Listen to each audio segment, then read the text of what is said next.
ಒಂದೂರೊಳಗ ಅತೀ ಕಡು ಬಡತನದಲ್ಲಿ ಬೆಳೆದಿರುವಂತಹ ಒಬ್ಬ ಯುವತಿ ಮಾಯಾ. ಅವಳಿಗೆ ಚಿಕ್ಕ ವಯಸ್ಸಿನಿಂದ ಒಂದೇ ಗುರಿ ಇತ್ತು. ತಾನು ಫೇಮಸ್ ಆರ್ಟಿಸ್ಟ್ ಆಗ್ಬೇಕು ಅಂತೇಳಿ. ಯಾರ ಒಂದು ಬೆಂಬಲ ಇಲ್ಲದೆ ಇದ್ರೂ ಕೂಡ ಮಾಯಾ ತನ್ನ ಪ್ರತಿದಿನ ಕೆಲಸದ ನಂತರ ಮನೆಗೆ ಬಂದು ಸ್ವಲ್ಪತ್ತು ಸಮಯವನ್ನ ಆಟ ಬಿಡಿಸುವುದಕ್ಕಾಗಿ ಇಡ್ತಾ ಇದ್ರು. ಆಕೆಯಲ್ಲಿರುವಂತಹ ನಂಬಿಕೆ, ಶ್ರದ್ಧೆ ಆಕೆಯನ್ನ ಸದಾ ಮುನ್ನಡೆಸುತ್ತಿತ್ತು.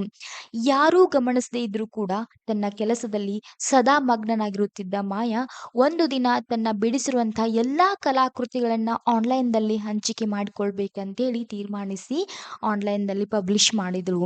ಆಕೆಯ ನಿರೀಕ್ಷೆಗೂ ಮೀರಿದಂತೆ ಆಕೆಯ ಚಿತ್ರಗಳು ಶೀಘ್ರವೇ ಜನಪ್ರಿಯತೆಯನ್ನ ಗಳಿಸಿದವು. ಮಾಯಾಳ ಶ್ರದ್ಧೆ ಮತ್ತು ಪರಿಶ್ರಮವು ಆಕೆಯನ್ನ ಯಶಸ್ಸಿನ ಶಿಖರಕ್ಕೆ ಕೊಂಡೊಯ್ದಿತ್ತು. ಹಾಗೆ ನಿರಂತರ ಪ್ರಯತ್ನದಿಂದ ಯಾವ ಗುರಿಯನ್ನೂ ಕೂಡ ನಾವು ಸಾಧಿಸಬಹುದು ಅನ್ನೋದನ್ನ ಮಾಯಾ ಸಾಬೀತುಪಡಿಸಿದಳು. ಧನ್ಯವಾದಗಳು.